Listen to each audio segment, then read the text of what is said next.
Your lights hopefully will turn up shortly. So if you you want me to set you up here, would you be using the board? That's the question. Not too much. Not too much. Then sir, Wait, board usually go এখানে আচ্ছা sir তারটা কিন্তু আসবে না আমি এখানে করে দিই স্যার তারটা অত দূর আসবে না স্যার প্রবলেম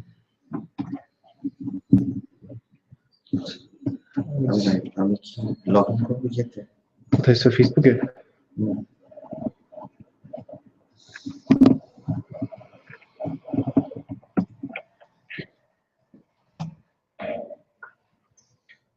আমি আগে আপনি টেক্সটটা সেট আপ করে দিয়েছেন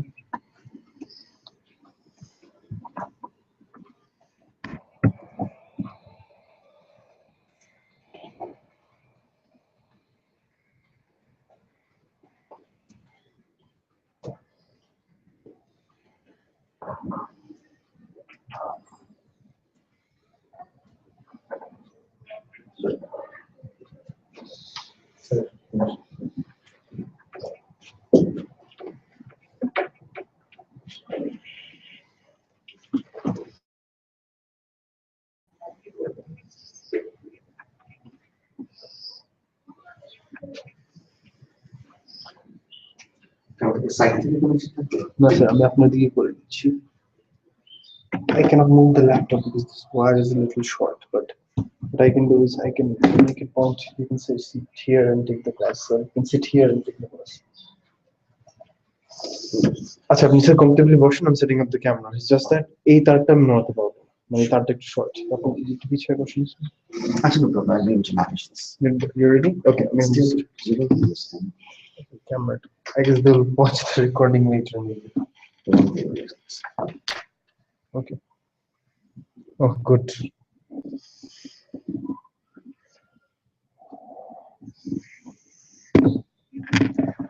Okay, stop the animations.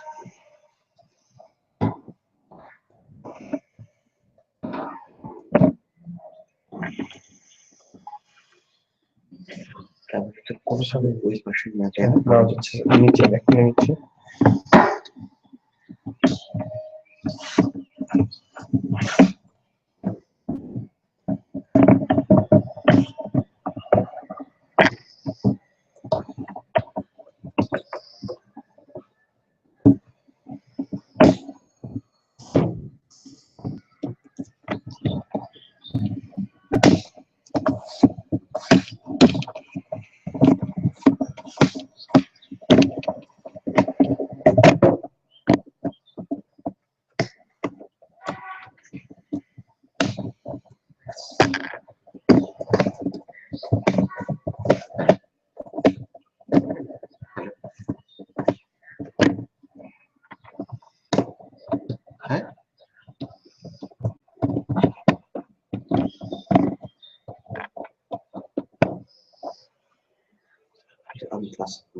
class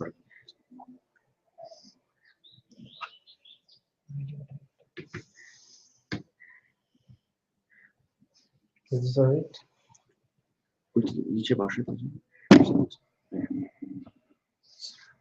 না আমি করে দিচ্ছি স্যার এটা নাড়িয়ে না আমি এটা দিচ্ছি That's perfect.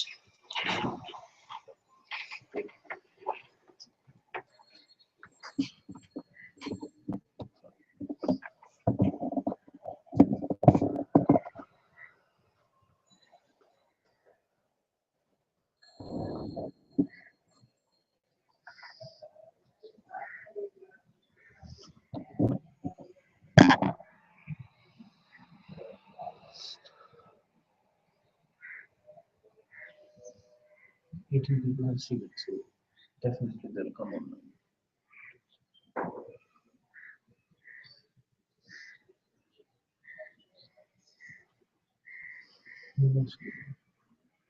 Take it.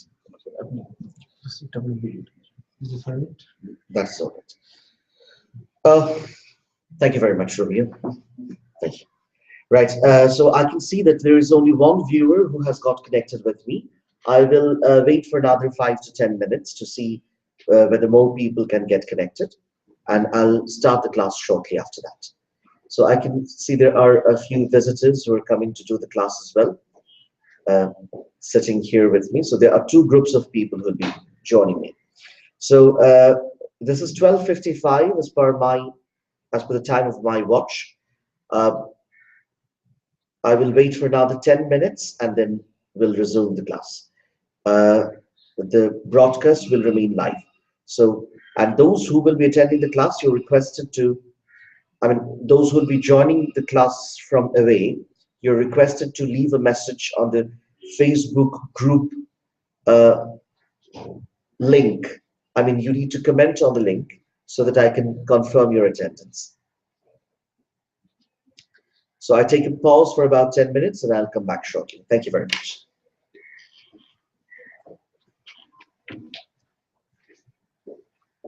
5 minutes motion. So our members will be joined here, most of them. Yeah, yes.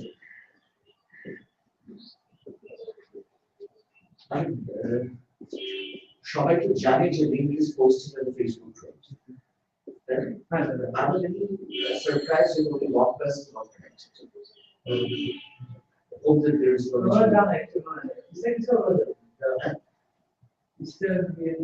না লিঙ্ক কালকে তো প্রায় আপনারা যখন 8-10 ক্লাস করছিলেন তারপরে কানেক্টেড ছিল প্রায় 21 জন অনলাইনে সেটা শুধু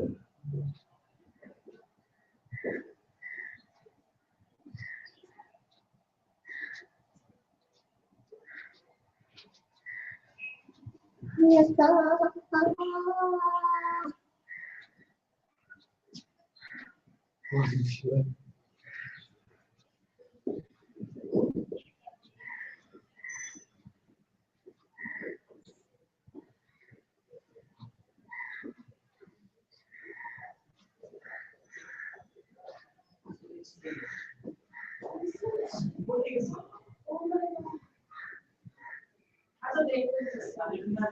Sorry, I was just what was the report?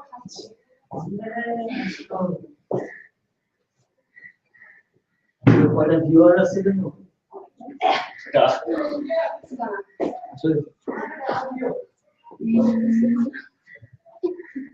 Hello.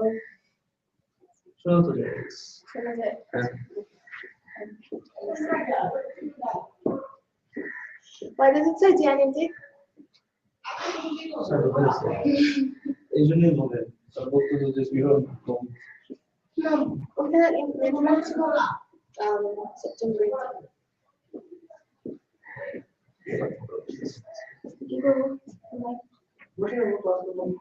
আমার নেক্সট কথা বলতে 3টার সময় কি করব বুঝছেন না কি করব স্যার চারটা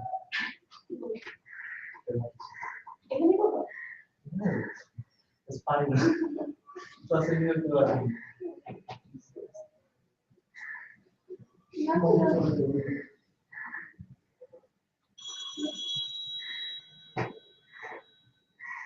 Hello. Hello. You call this again? Plaster? Yeah. Piano.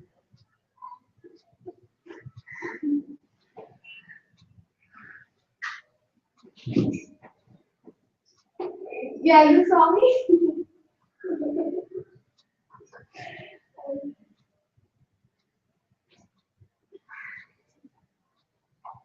Oh, I said someone that just do it on my Oh, it's okay. Back to beauty.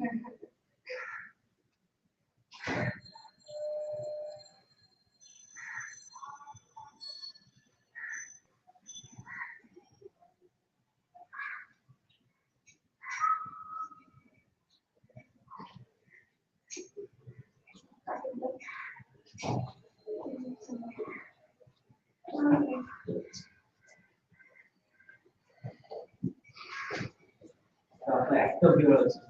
This one. 2 viewers. Double way.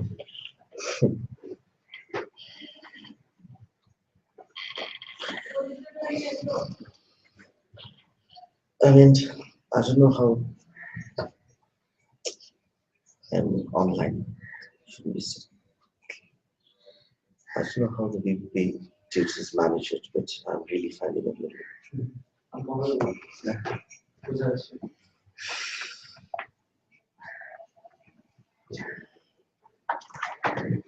Particularly the fact that I mean, maybe the BPP experience is a little different. Maybe the BPP experience is a little different because I mean you're able to interact. But no, and this is like talking to phantom students.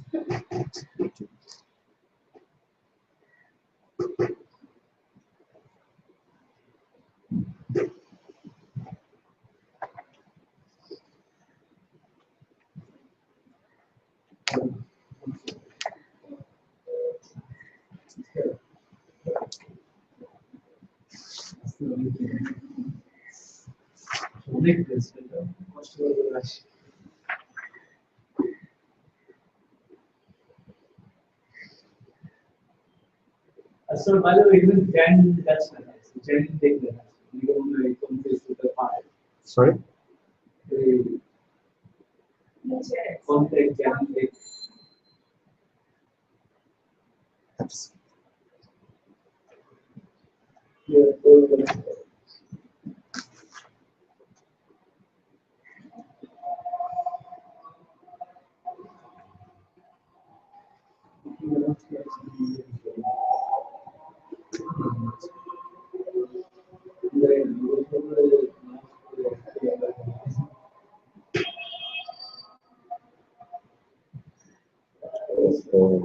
that is the reason. Thank you.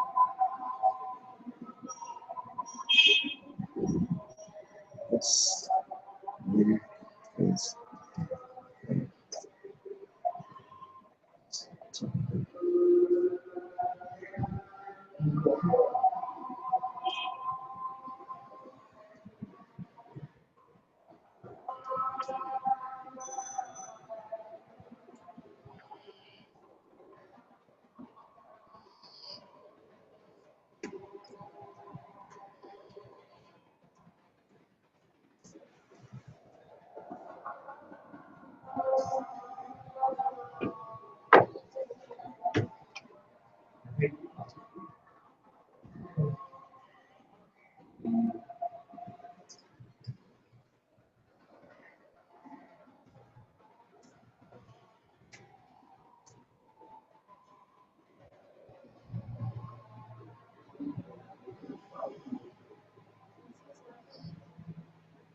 This is Wi-Fi confidence.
Let's wait for another 5 minutes, right?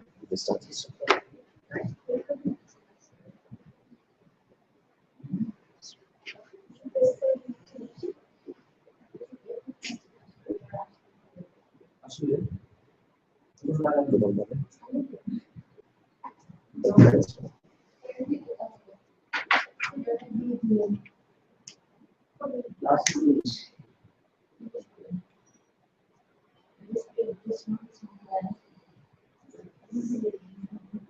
আপনি আপনার রেফারেন্সের ওখানে গিয়ে add referee দিয়ে আবার নতুন করে site details input করে পাঠান।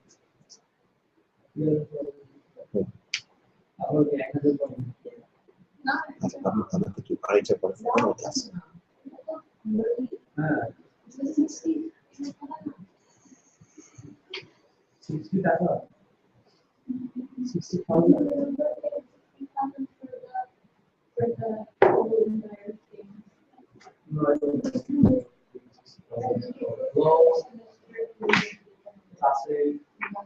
স্যার টাকায় আছে কে বলছে আমি ক্লাসে আছি বা আমাদের স্যার স্যার পড়াচ্ছি দেখো না শুনতে পাচ্ছি না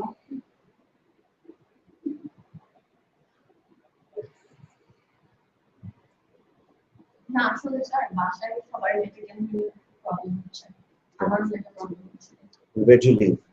I live in London but a lot of other people who live far away গুলশানে যারা থাকে তাদের একটা প্রবলেম আছে, তাহলে তো যে নেইবার তো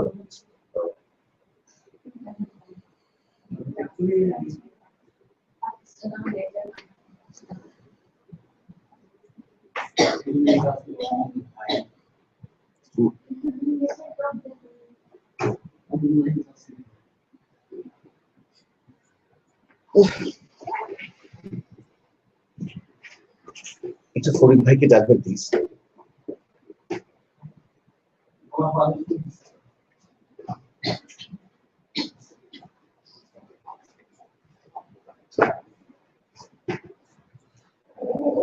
এসিটা ছেড়ে ফ্যানটা বন্ধ করে দিয়েছেন।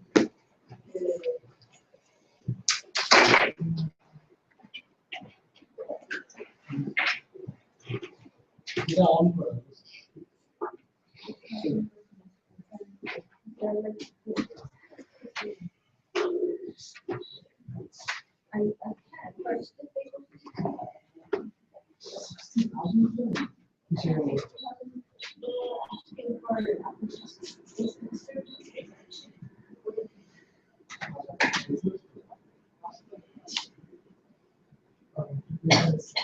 আরে না না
Right, can I have your attention, please, everybody? I have got two sets of people joining me here in the class.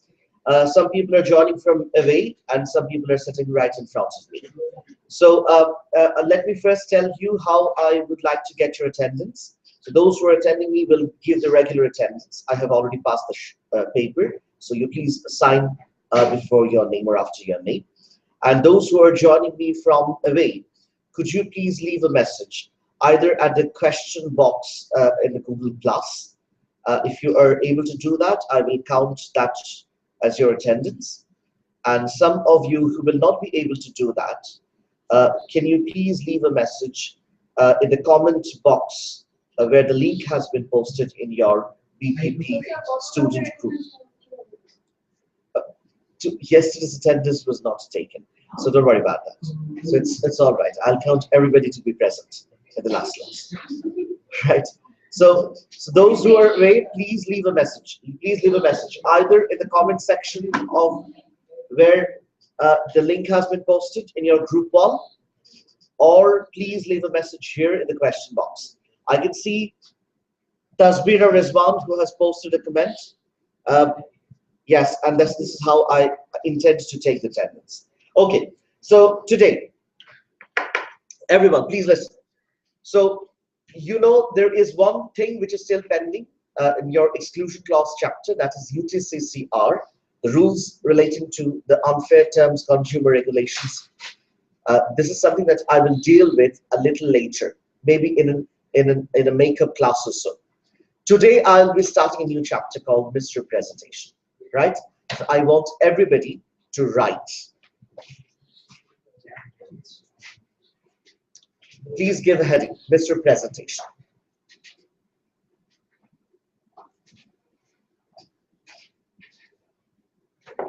Misrepresentation.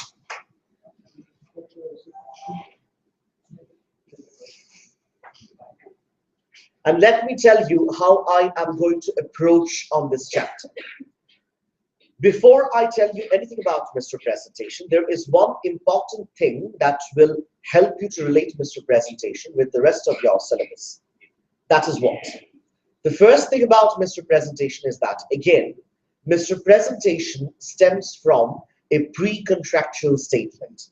And I'm sure that I need not explain what a pre-contractual statement is. Any statement that has been exchanged between the parties at the time of negotiating the contract and before the contract is ultimately entered into will be treated as a pre-contractual statement. And you all are aware of the fact that a pre-contractual statement can have any of four consequences. A pre-contractual statement can be a representation. It can be a term of the contract. It can be both a representation and a term of the contract. It can be neither a term nor a representation. So if a pre-contractual statement is a term of the contract and it is false, then we call it a breach of contract. Do we? Yes. Yes. And if a pre-contractual statement is a representation and false, we call it a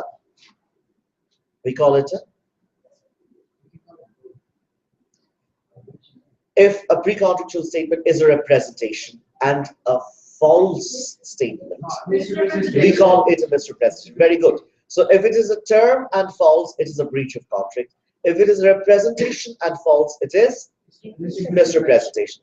If it is both a term and a representation and false, it is both a breach of contract and a misrepresentation. And if it is neither a term nor a representation and false, it will have no consequence at all on the contract. Do you get it? Right. So again, misrepresentation will stem from a pre-contractual statement. So is the case with regards to terms of the contract. Now we will talk about these pre-contractual statements even more often about it. Let me tell you generally, very generally, to build up the understanding as to how misrepresentations are dealt with and how would you actually spot a misrepresentation as far as a contract is concerned. Listen to me carefully. Let's say you went to buy a second-hand car from a garage. Now the garage owner who is selling the car tells you that this is a good little bus. I can stake my life on it. Right? And he tells you that the quality of the car is something that you cannot expect from any second-hand car ever. Right? So what does he tell you about? What does he tell you about? He tells you about the quality of the car. He says that the quality of the car is extremely good. The quality of the car is such that any second-hand car will be beaten by it. He says that the car was driven by a careful lady driver, right? So he made a few statements regarding the car, has he not? Yes. What are his statements? All his statements relate to the quality of the car, right? And if you precisely see what the statements are, you will see that it is a guaranteed super quality second-hand car. It has been carefully driven by a lady driver. So if you say it's a careful lady driver who has driven it, what do you assume?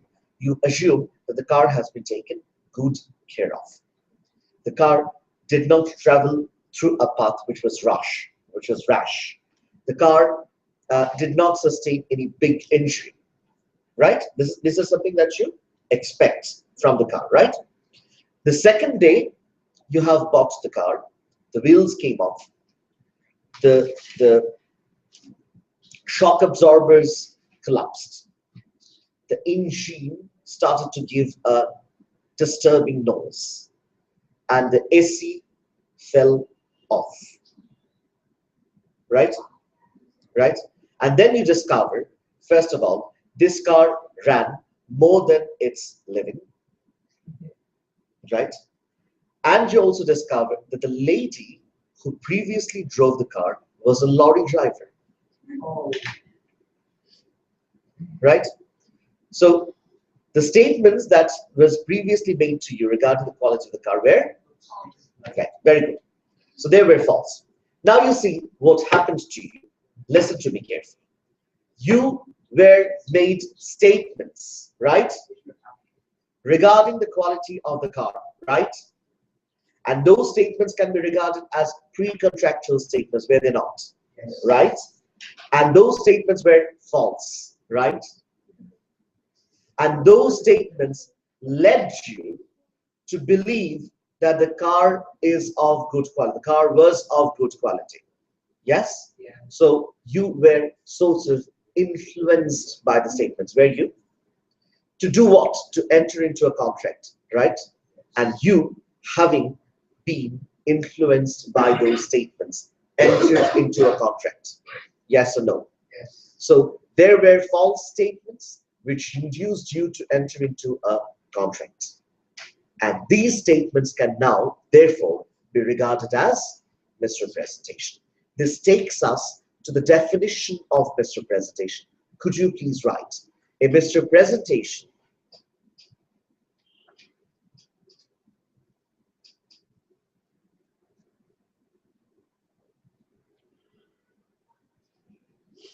is a false statement of fact.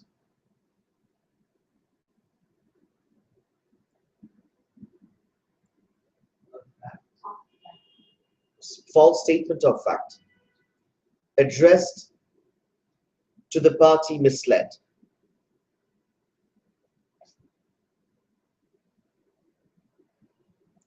Which materially induces a party.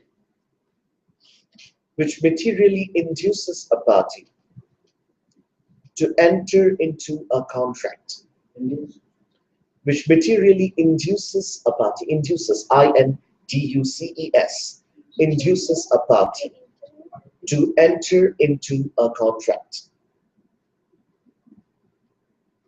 Materially induces a party to enter into a contract. Full stop. This is the definition of misrepresentation. We will come and explore this definition. We will divide it into parts and we will try to understand what each part of it basically means. We will come back to this. But listen to me carefully. I am taking you to another factor of misrepresentation. This is very important for you to understand in order to understand the nature of misrepresentation more thoroughly. Misrepresentation, to be precise, is a vitiating factor. Does any of you know what a vitiating factor is? No. Okay. Let me tell you. A vitiating factor to a contract is a phenomenon which brings the contract to an end. Right? There are a number of vitiating factors which will operate to bring the contract to an end. Such as, for example, mistake is a vitiating factor. Misrepresentation is a vitiating factor. Breach of contract is a vitiating factor. Duress is a vitiating factor. Illegality is a vitiating factor. All these, frustration is a vitiating factor. All these factors work to bring the contract to an end. The contract comes to an end because of the operation of these factors. Let me tell you how they operate. Let's say I have been misrepresented by you.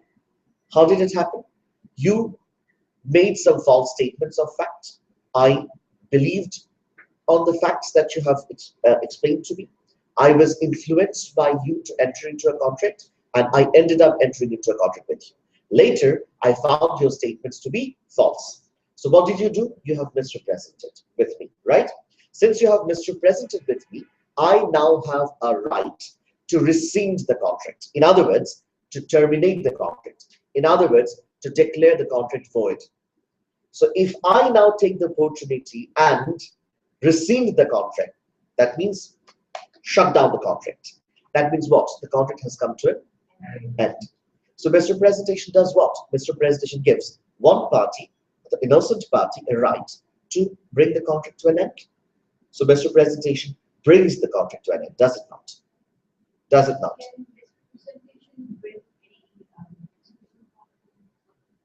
Misrepresentation bring to end. If a contract is brought to an end, whatever is there in the contract will also be ended anyway. So, or if I say that I don't want to enter the contract since you misrepresent it, you pay me damages, but I will continue with the contract. You can do that. Say that I don't like this clause, take this clause out. I don't want to. That is possible only if the other party agrees. Right. So that is not by way of misrepresentation. That is by way of mutual agreement to amend the contract. Okay, right. So that's quite separate. Now, misrepresentation will bring the contract to an end. That is why it is called the vitiating factor. So we will understand the nature of the vitiating factor as we will be progressing. That's one important basic background of misrepresentation. One. There is another point that you need to know about misrepresentation. Listen to me very carefully about it. The other factor regarding misrepresentation is that misrepresentation definitely gives you some remedy. Who does the misrepresentation give remedy? There are two persons involved in misrepresentation. The one who misrepresents, the other who is misrepresented with. Right? So the one who misrepresents can be called the misrepresenter, and the one who is misrepresented with is called the misrepresentee. right? Okay. Now, what I'm trying to say to you here is that when there is a misrepresentation, misrepresentee will definitely get some remedy for misrepresentation. Do you understand what I mean by this? The misrepresentee will definitely get some remedy because there is a misrepresentation. At the same time, if there is a breach of contract, the innocent party to the breach of contract will also get a remedy, right? But you will see that the remedies available for misrepresentation and the remedies available for breach of contract are not entirely the same. Are not entirely the same. And why are they two different? Can anybody tell me? See, which like something would be I'm telling you this. Again, for breach of contract, there will be a remedy. X and Y entered into a contract. X breached the contract. Y will get a remedy against X. This remedy is something that Y will obtain against X for X's breach of contract. X and Y entered into a contract. X misrepresented with Y. Y can get a remedy against X. This is a remedy that Y gets not for X's breach of contract, but for X's misrepresentation. The remedy that Y will obtain for misrepresentation will be different from the remedy that Y will obtain for breach of contract. Right? Why are these two different? Because one is made when the terms that were signed to were completely false. They weren't the right. Basically, we're trying to sell something which was. Let's say, same, I mean, one single pre-contractual statement can lead to both consequences anyway. Let's say there is a pre-contractual statement which is both a term and a representation. And if it is false, it is both breach of contract and a misrepresentation. And if it is so, then the innocent party can either sue the other party for breach of contract or he can sue for misrepresentation. Not for both, because double liability will not be there. So if he sues for breach of contract, he gets one sort of remedy. If he sues for misrepresentation, he gets another pattern of remedy. These two patterns are not same. Answer. Take answer. You will not be able to answer it. Let me answer it. This is because misrepresentation is not really a contractual concept. Misrepresentation is a concept that comes from the law of tort, right? So misrepresentation is actually a tortious concept. বুঝতে পারছেন, right? Misrepresentation at a tortious concept. এখন প্রশ্ন হচ্ছে এই tortious concept বলতে আমরা কি বুঝি? What do we mean by tortious concept? Do you have any understanding of the law of tort? আচ্ছা, আমি একটু briefly বলি because that is conceptually important. Law of tort is something that you will be studying in the second year, or I don't know, maybe in your third year. PPP structure, I'm not following it correctly. Maybe in the second year, second semester, maybe. Right. So tort is what? It is a civil wrong. It is a civil wrong done by one person against another. Right? Let's say I voluntarily, at the time of playing, I voluntarily threw a ball towards your glass window, breaking it. Right? So I was playing, I voluntarily broke your window glass.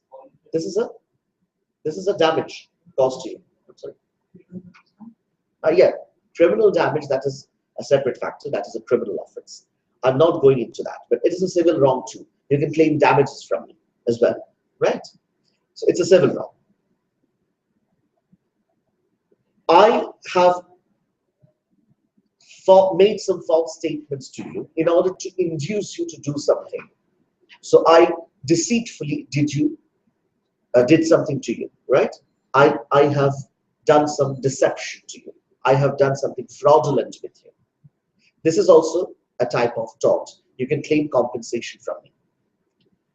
I have negligently done something to myself, which has caused loss to you. Let's say I ate a well, banana or an orange, and I dropped I'm sorry, the skin on the pavement. So you were walking and you slipped. You broke your you broke sorry. The thing you said that I do some damage to myself, and hence he gets damaged. Yes, I tell you what. So Calvin, so you broke your legs. So you have sued me for compensation. That can happen. Let's say you are my neighbor. I kept my gas burner open and left my own home under lock and key. A fire started which damaged some of my property and some of your property as well. For my damage, I'm the one to blame. For your damage, again, I'm the one to blame. This is what I did negligently. This is again a civil wrong. Do you understand my point? Right? So these are all tortious activities for which you can claim damages from me. You can claim damages for, first of all, deceiving you. You can claim damages for negligently injuring you, for negligently committing property damage to you, for breaking your window voluntarily or willfully. So all these are tortious activities, you understand? And misrepresentation is a tortious activity as well. So when we calculate the remedies for misrepresentation, and what would be the remedy for misrepresentation? We do not go by the contractual rules. We go by the rules of the law of tort. To get it? So the remedies available for misrepresentation will be quite different from remedies available for breach of contract. That is one thing. And you will see when we will talk about different types of misrepresentations, you will increasingly getting to see that these all types of misrepresentations are products of tort, and this has got every single connection with the law of tort and less connection with the breach of contract. But you might now ask, so why are we studying misrepresentation in the law of contract?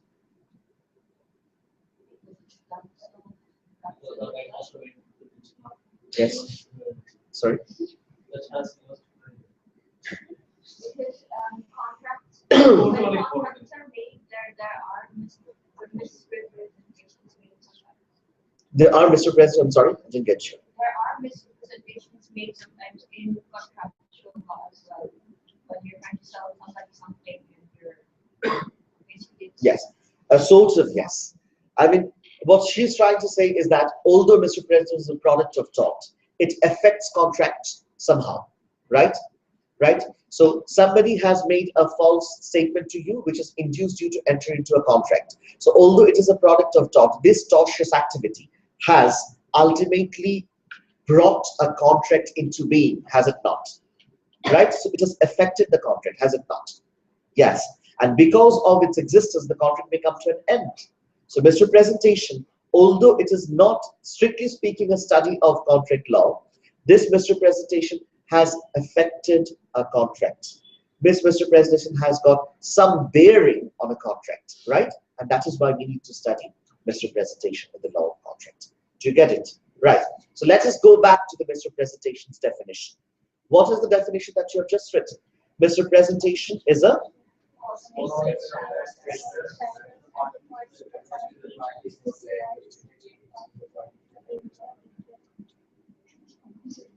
yes. Misrepresentation is a false statement of fact addressed to the party misled, which materially induces a party to enter into a contract. Yes, I can see that about, just a second, about 11 viewers are joining me from away, and most of you have already given your attendance.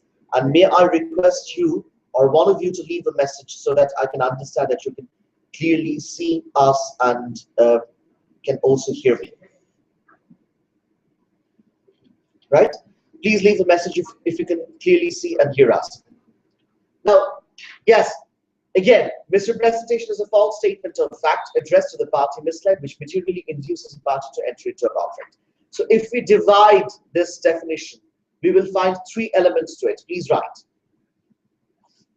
Three elements of misrepresentation.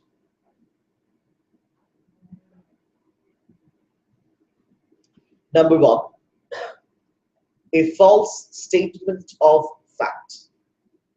A false statement of fact.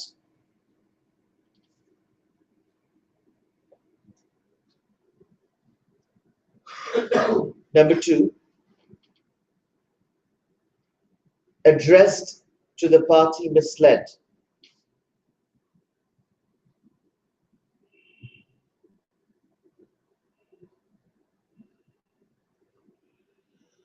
Addressed to the party misled. Number three,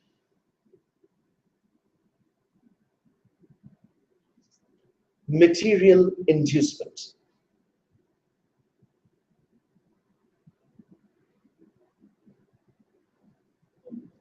Material inducement.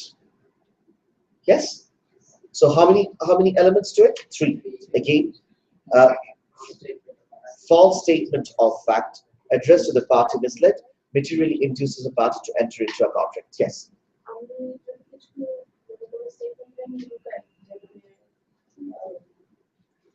Which will not amount to the other party will not agree if he comes to the conclusion.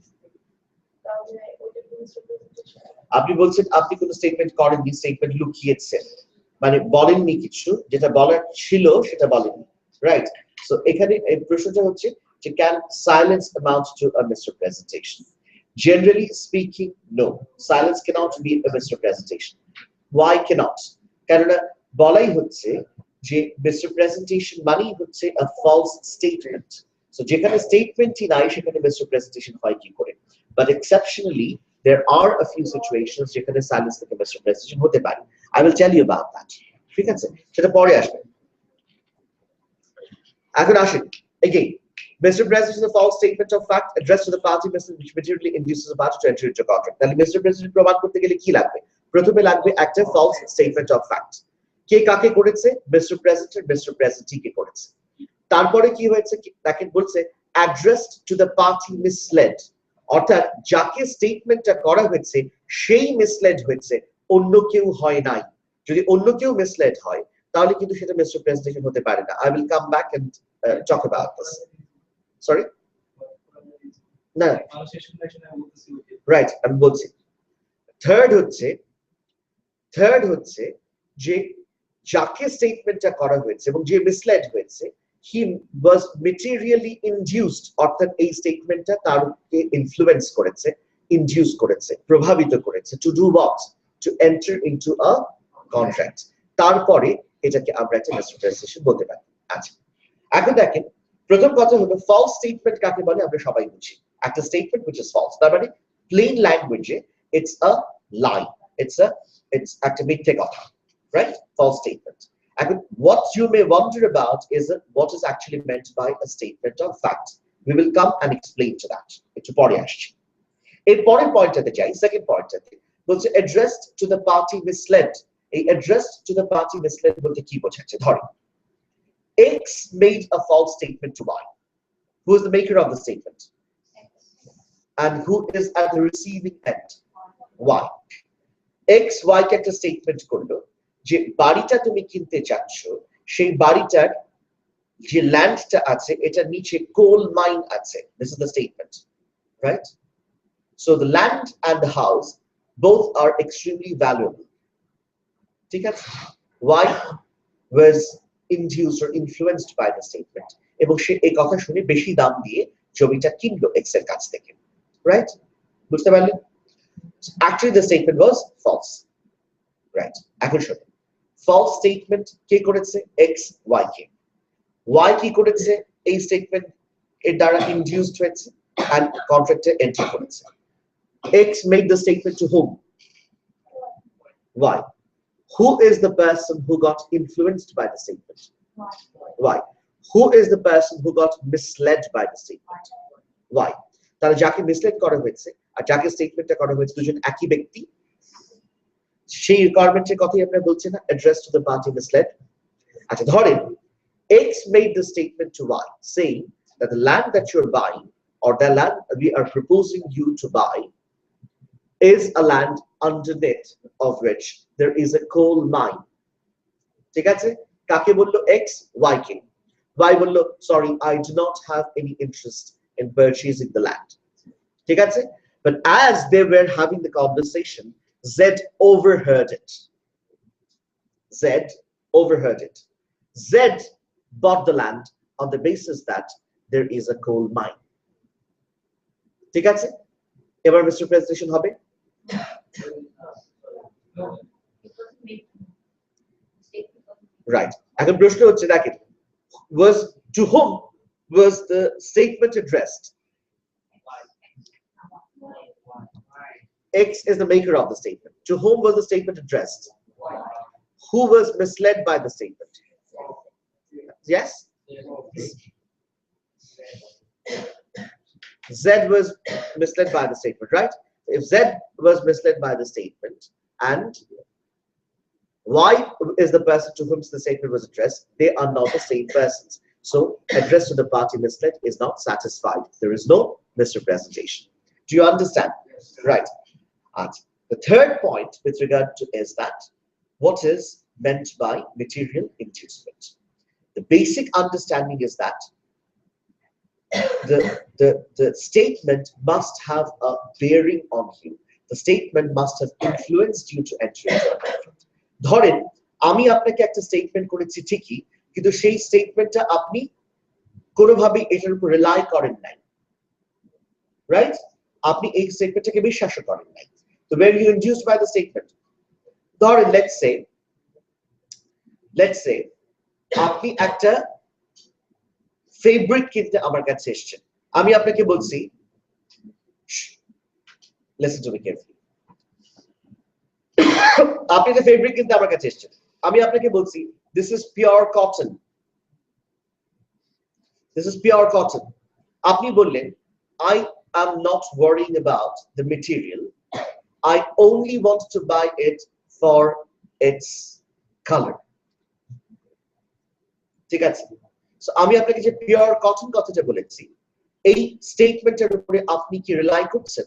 করছেন না। আপনি কি এই statement দ্বারা influence হচ্ছেন? No. This is not even the reason why you are buying the clothes. You're buying it plainly for the fact that it is blue in color. So my statement has no influence or bearing on you. My statement has not induced you, does it? No. So my statement, if it does not induce you to enter into a contract, তাহলে পরে আমাকে বলবো আমরা যে এখানে কোনো ইনডিউসমেন্ট নাই, আর যদি না থাকে there will not be any misrepresentation. So again, there are three things that you need to prove in misrepresentation. First, a false statement of fact. Secondly, addressed to the party misled. And thirdly, material inducement. If these three things are proved, then you can prove the misrepresentation successfully. Do you get it? ঠিক আছে? So misrepresentation প্রমাণ করা মানে হচ্ছে তিনটে এলিমেন্টকে separately prove করা। So let us first explore the first element. Please write a false statement of fact. Sorry, should be like a statement of fact.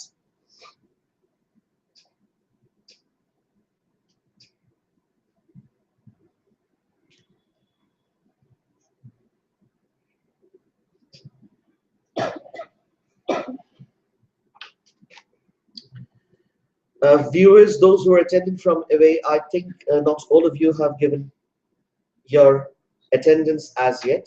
Please leave a message in the question box or below the link that has been posted on your group wall so that I can know that you're attending from home. Thank you. You can also post questions if you have any. I will try to answer them as much as I can. Yes. Cases where both term representation হয়, I think they আমি প্রথম breach of term শুরু করলাম, I lost. Can I again try for Generally, what happens is that people sue alternatively. Breach of contract and misrepresentation together alternatively. First, they press for breach of contract. If they are not successful, then say they press for misrepresentation. Right? So, yeah.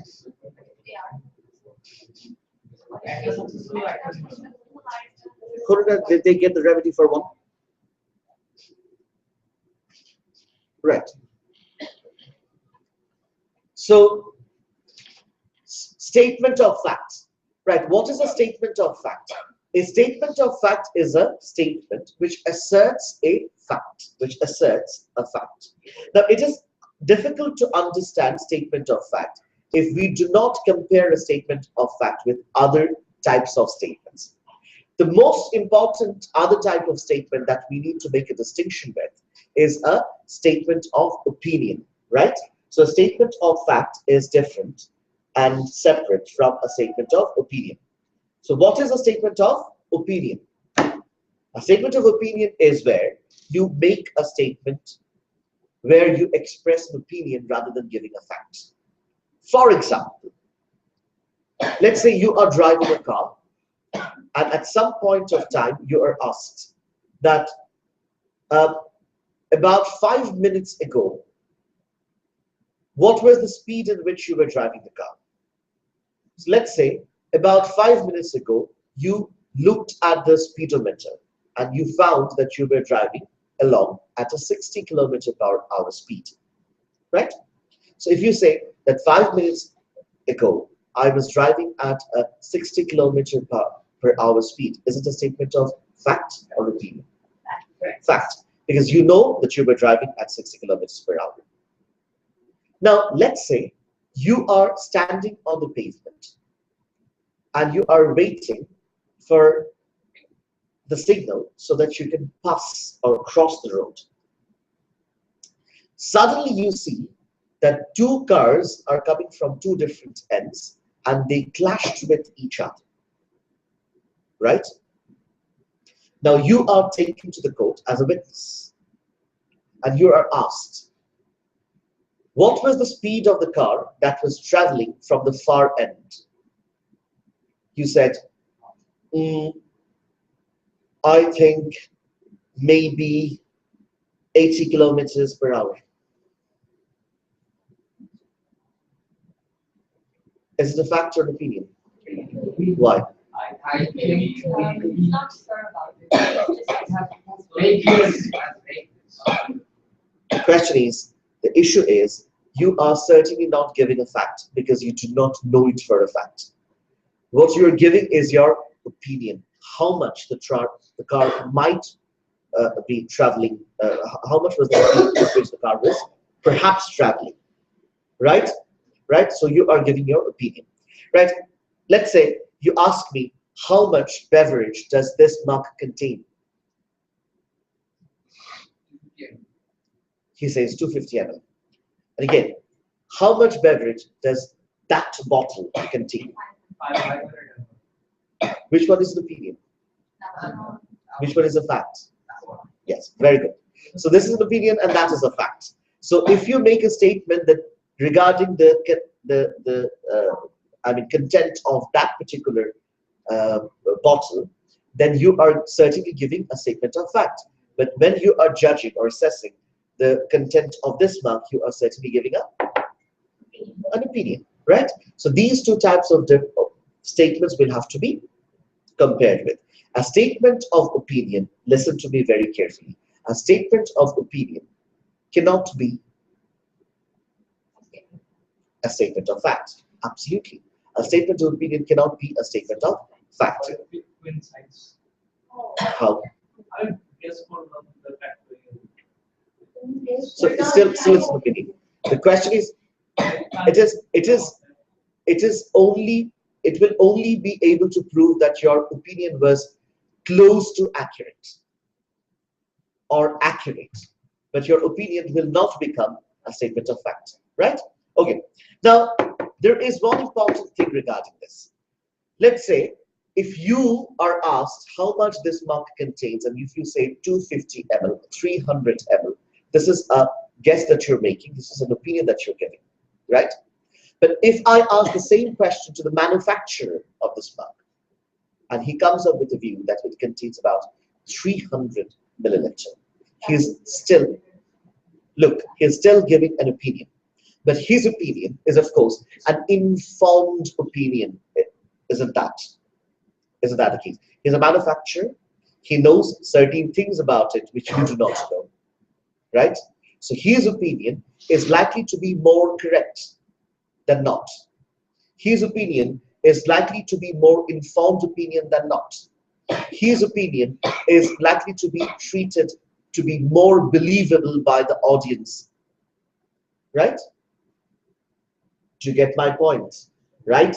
So although a statement of opinion cannot generally be a misrepresentation, but if the opinion in question comes from a person who has the required knowledge and skill in making the opinion, his opinion is, yes, if his opinion may be treated even as a question of, or sorry, a statement of fact, and will therefore be capable of misrepresentation. Do you see the point? So if you make, let's say somebody is suffering from fever. You said, well, nothing has happened. It is just the season changing. So it's the flu that he has catched, right? If you're, of course, giving an opinion, are you not? Right? He goes to the doctor, and the doctor examines. Doctor diagnoses and says it has to be dengue.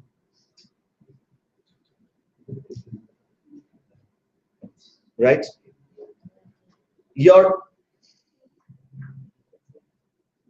What do you have in your hand? Okay. Well, why are people looking back at you? Okay. Right. So if that is the case, should it? If that is the case, তাহলে দেখেন statement of opinion যদি আপনি দিচ্ছেন, statement of opinion টা কার কাছ থেকে আসছে, that is very important. Is it coming from just another human being who, or another bystander who does not have the required skill and knowledge to make a real, accurate opinion on the particular facts? Then it will be a statement of opinion only. And it will not be capable of being a misrepresentation.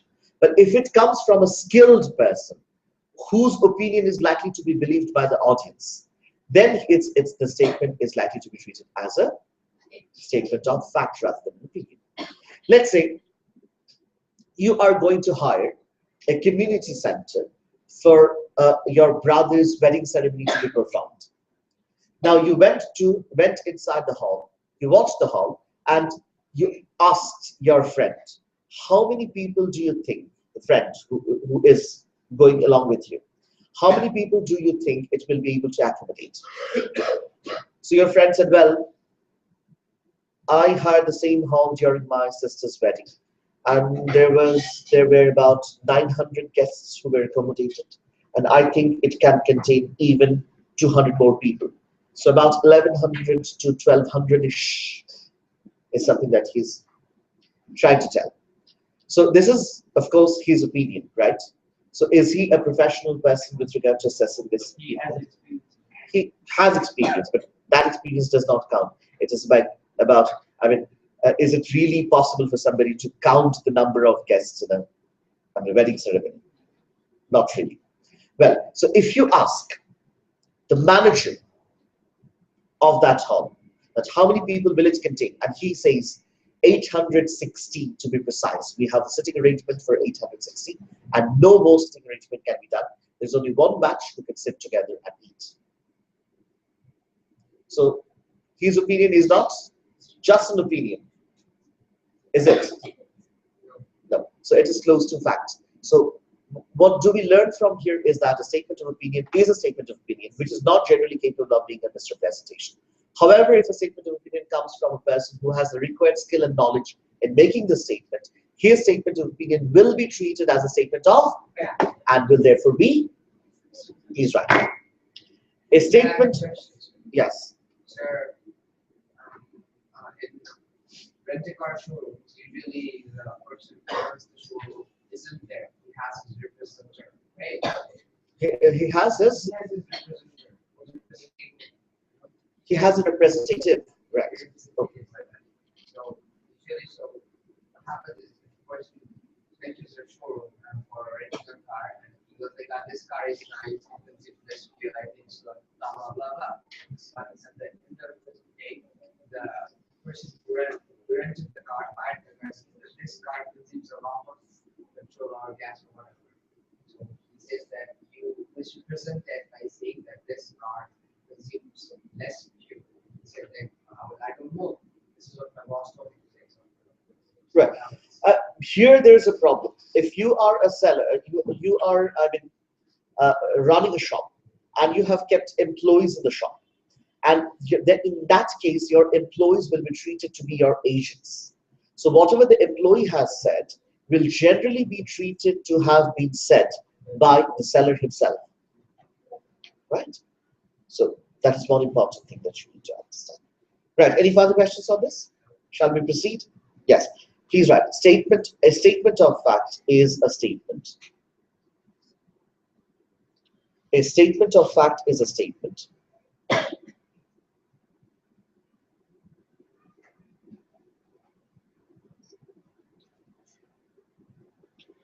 where a fact is asserted.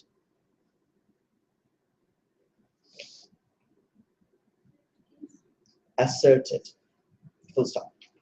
On the other hand,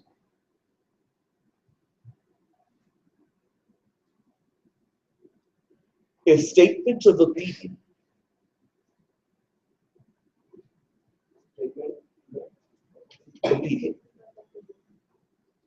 is a statement where an opinion is rendered.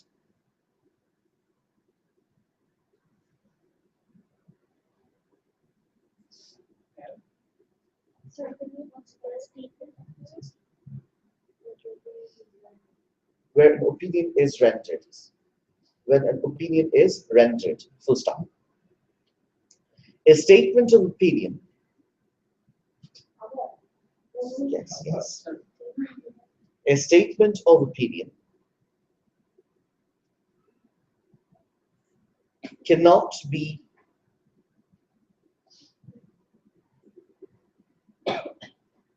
a subject matter for misrepresentation.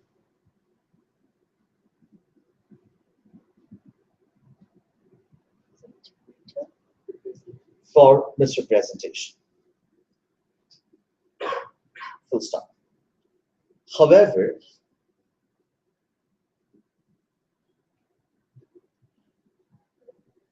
a statement of opinion may be treated as a statement of fact. As a statement of fact.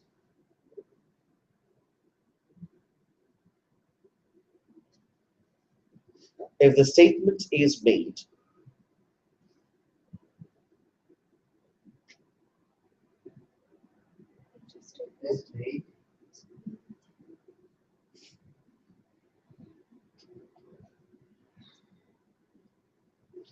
by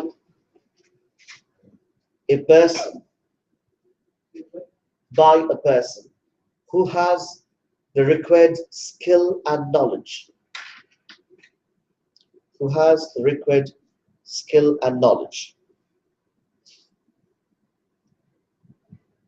in the relevant field of expertise, in the relevant field of expertise, relevant field of expertise. In the relevant field of expertise. Please write the cases. Bissett versus Wilkinson. B-I-S-S-E-T-T. Bissett versus Wilkinson. W-I-L-K-I-N-S-O-N. Bissett versus Wilkinson. W-I-L-K-I-N-S-O-N.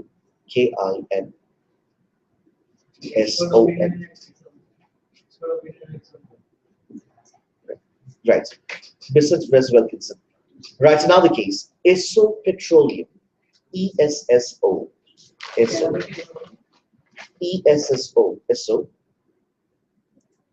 Petroleum. P-E-T-R-O-L-E-U-M.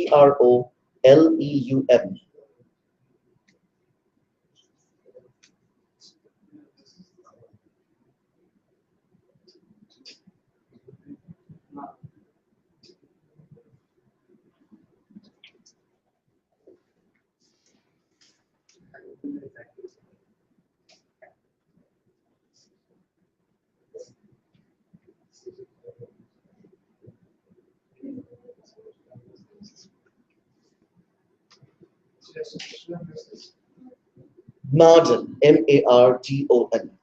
Esso Petroleum versus Marden, M-A-R-D-O-N. D-O-N, D-O-N, M-A-R-D-O-N. Full stop. Right. So, Esso Petroleum versus Marden. I give you the facts of Esso Petroleum versus Marden. Just listen for a good understanding of this. কি হয়েছে শুনুন এসো petroleum তারা একটা filling station established করবে at some point on the highway এখন এসো petroleum একটা consultancy firm কে appoint করেছে to study the commercial feasibility of opening up this filling station যে আমার likely sale কত হবে if it is a good venture I will definitely go for it if it is not a good venture I will not go for it ঠিক আছে তো তার মানে আগে একটা কমার্শিয়াল স্টাডি হবে কমার্শিয়াল স্টাডি করে আপনার একটা প্রফেশনাল ওপিনিয়ন দিবে যে তুমি যদি এখানে একটা গ্যাস স্টেশন খোলো তাহলে তোমার সেই গ্যাস স্টেশনের লাইকলি সেলটা প্রতি মাসে কত হতে পারে বা প্রতিদিনে কত হতে পারে সো আমি এক্সপেক্ট করছি যে अराउंड 5000 গ্যালনস যদি আমার পার ডে সেল হয় তাহলে মোটামুটি আই ক্যান সাস্টেইন সো আমাকে এই প্রফেশনাল কোম্পানি রিপোর্ট করলো যে তোমার अबाउट 7000 পর্যন্ত সেল হতে পারে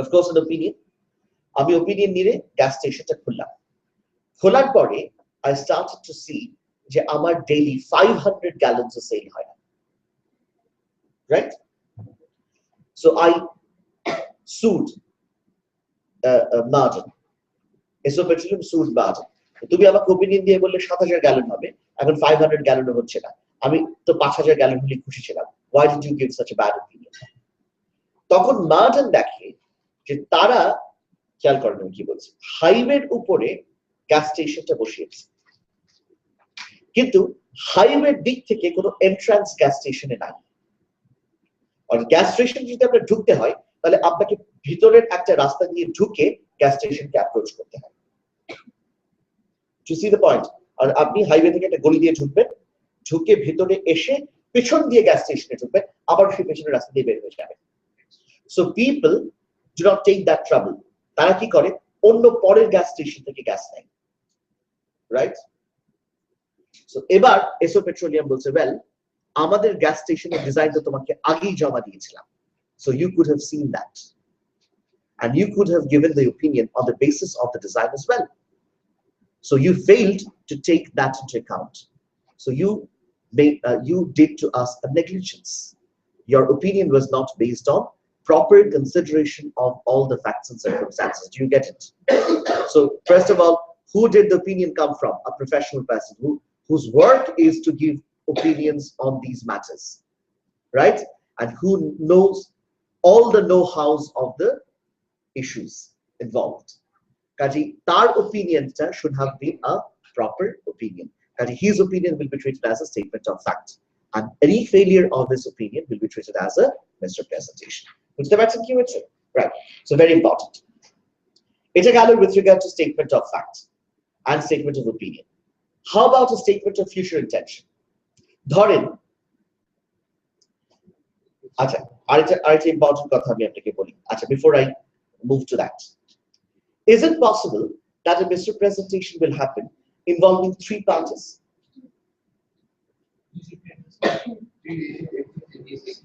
no listen I made a false statement to her and having been induced by my statement she entered into a contract with her is that possible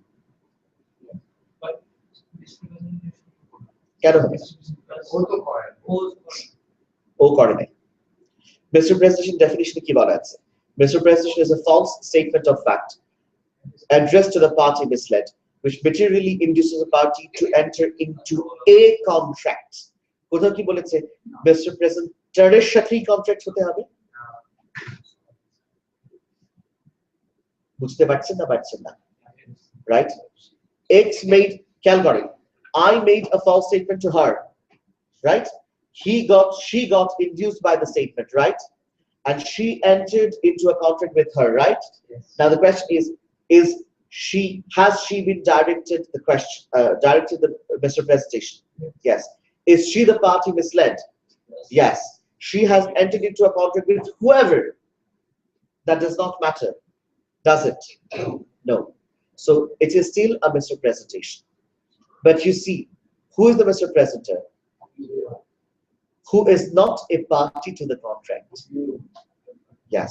So I'm not a part of the contract, but at the same time, I am the misrepresenter. That can happen as well. To get my point right. So why I'm saying this?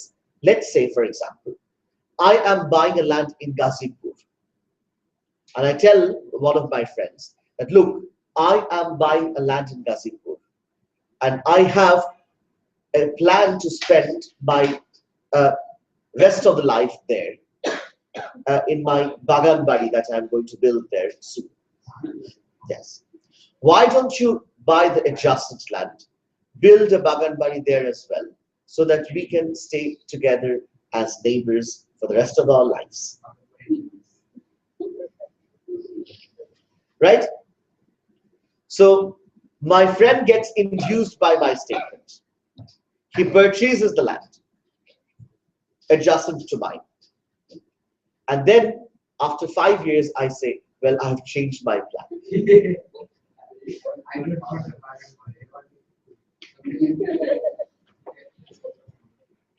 Right. So you see, first of all, did I make a statement to my friend? Yes, sir. And the statement is false. Yes, sir. And he was induced by the statement, wasn't he? Yes. And he entered into a contract by purchasing the land, didn't he? So did I make a misrepresentation? No. Why not? Because it's in your mind. Because of the fact that I made a statement of future intention, and I cannot be bound by my expressed intention, right?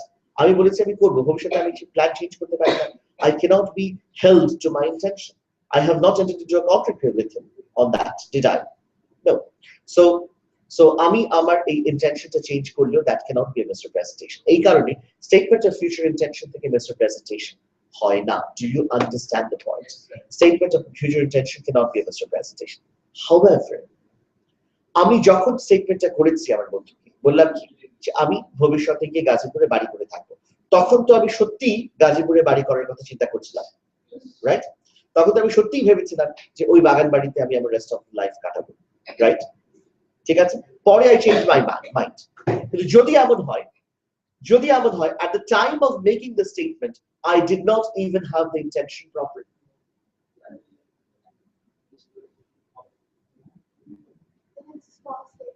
then it's a false statement entirely from the very beginning with an intention to mislead. Then it can be a misrepresentation. Do you get it? So jodi emon hoy I made a statement future intention, সেটা আমি পরে change করেছি, that is all right, that will not lead to a misrepresentation.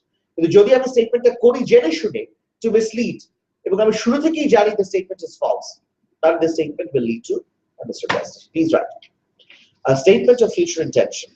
What if I'm off? A statement of future intention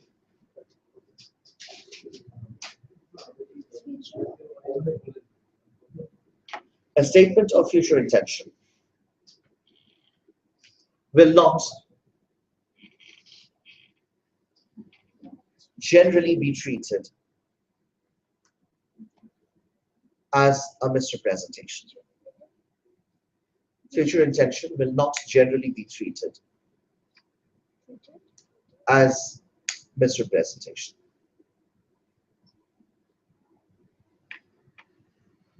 Full stop. However, if a statement of future intention is made, if a statement of future intention is made,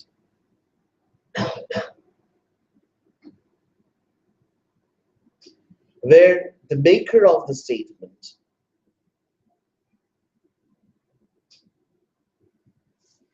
does not even possess the intention, of the statement does not even possess the intention, does not even possess the intention.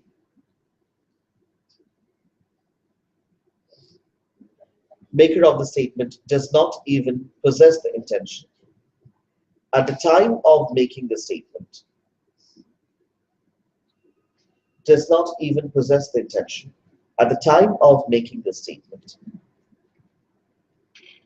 such a statement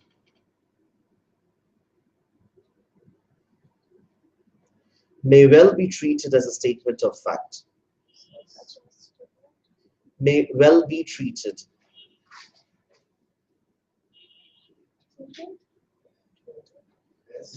may well be treated as a statement of fact and will therefore be capable of being misrepresentation. Therefore be capable of being a misrepresentation. Capable of being a misrepresentation. Case Edgington, Edgington,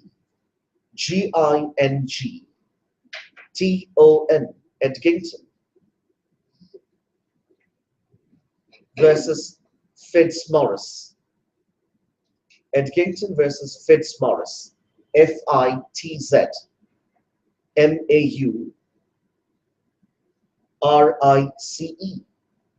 Edgington versus Fitzmaurice. Bracket closed, full stop. Edgington versus Fitzmaurice. Full stop. Now give a heading. Addressed to the party misled. Addressed to the party misled. Next paragraph. Addressed to the party misled.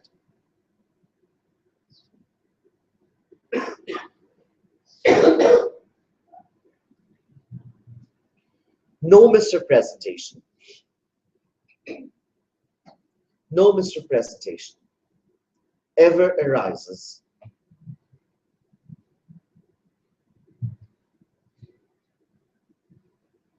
if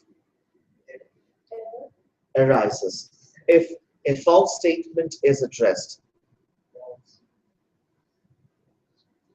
Statement is addressed to someone other than the party misled. To someone other than the party misled.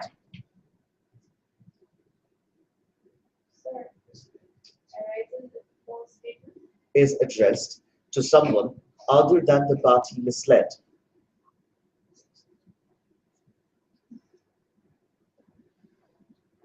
Full stop. However,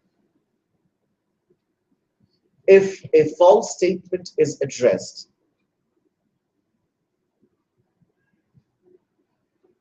to someone, if false statement is addressed to someone who it is believed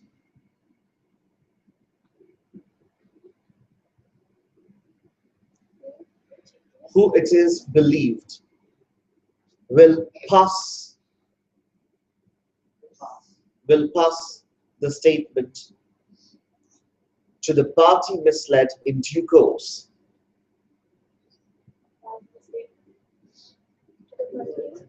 But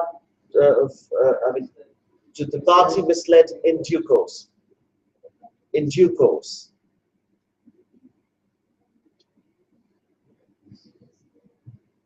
Party misled in due course. Then the statement may constitute misrepresentation.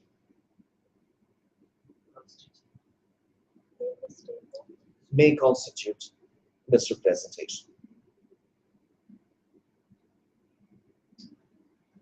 Constitute misrepresentation.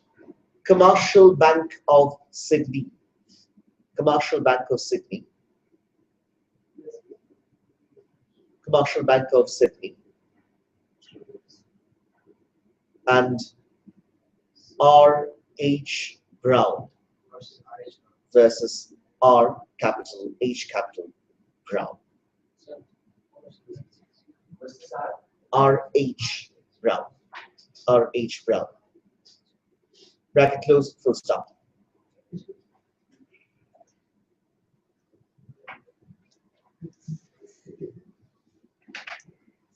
So we call it a day today here. So people who are joining me from away, we are calling it a day. And thank you for attending the class from away. And can somebody please note the roll numbers who are attending with us from away? Somebody can help me with this. Roll number 34. Roll number 34 is attending. Roll number 51 is attending.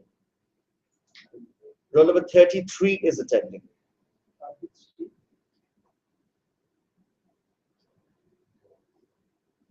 Sinat Jereen is attending. I don't know her roll number. Sinat Jereen is attending. Tanzina Amin is attending. Amin.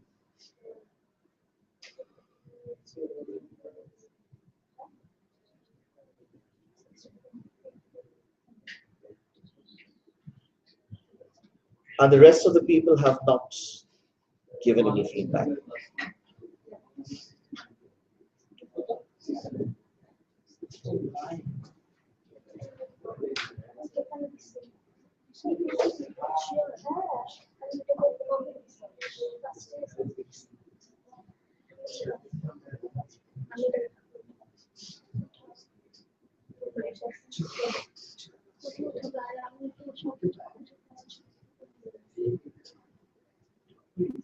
So thank you very much. I'm stopping to broadcast.